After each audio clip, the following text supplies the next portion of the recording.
He lives by the motto that the money he earns is his to spend, using all his income for his own entertainment.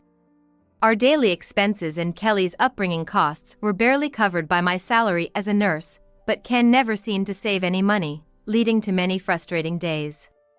Ken has always adored his family home. Even before we got married, he lived at home and never experienced living on his own. Household chores were entirely left to his mother and his sister, Mary. He shamelessly says, "I've never done household chores." His admiration for Mary, who has taken care of him since he was a child, is something special to him. Since our daughter Kelly was born, Ken often used the excuse of Mary wanting to see her niece to frequently visit his family home, always following Mary around with a smile. Towards such a Ken, Mary would say, "What are you, a tail following around?" But she smiled as if she didn't mind it too much. I have no siblings. So, I used to wonder if this is how close siblings are. Even when Kelly became a junior high schooler, the visits to the family home continued weekly. Kelly used to accompany us, but eventually stopped going there to focus on her studies. During a time of uncertainty about her educational path, Kelly suddenly called me and Ken to the living room and presented us with a high school brochure. I immediately realized that the high school, which I had never heard of, was located quite far from where we lived. This high school is too far from home. Choose something closer. I really want to go to this school, please. Ken started flipping through the brochure while stroking his chin. As I looked over it with him, it seemed to be an agricultural specialized school. Agriculture? I never thought she had an interest in farming before. Remember when you spent some time at Grandma's house? Kelly had lived for 6 months in a small house in the countryside where my parents lived when she was in elementary school. During that time, she had stopped attending school. How about changing the environment? At my mother's suggestion, Kelly was sent to stay at my childhood home, surrounded by the countryside and nature. My parents warmly welcomed Kelly, saying, "She's probably just a little tired," and it seems they let her spend peaceful days there. Eventually, when Kelly was about to move up a grade, she decided to come back home on her own, and after that, she was able to attend school like normal.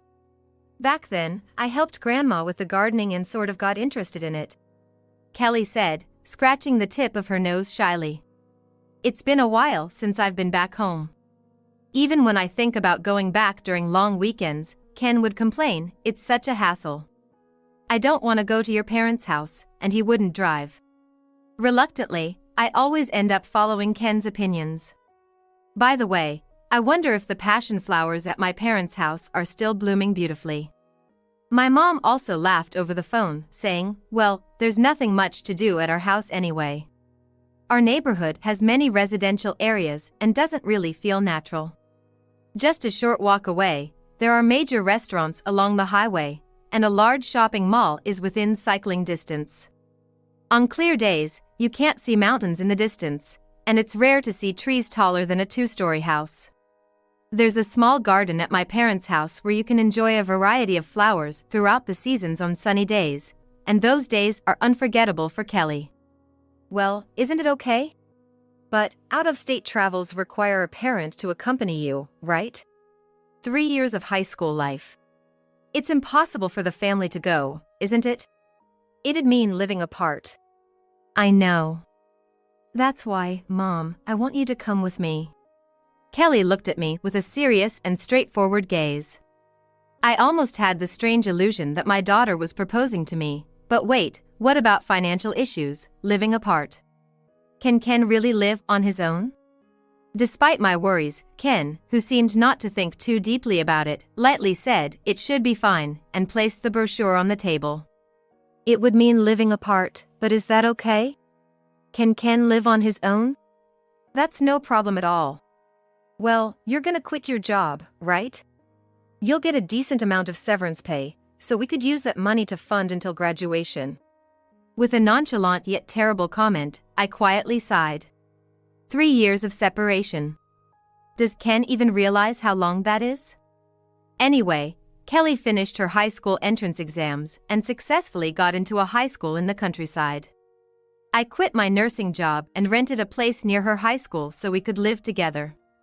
Those days were very refreshing and fun. I was always taking care of Ken's needs, but without that, I suddenly had more time on my hands and even started enjoying popular dramas and movies. Half a year into our separation, on a clear day while I was hanging laundry, my phone rang.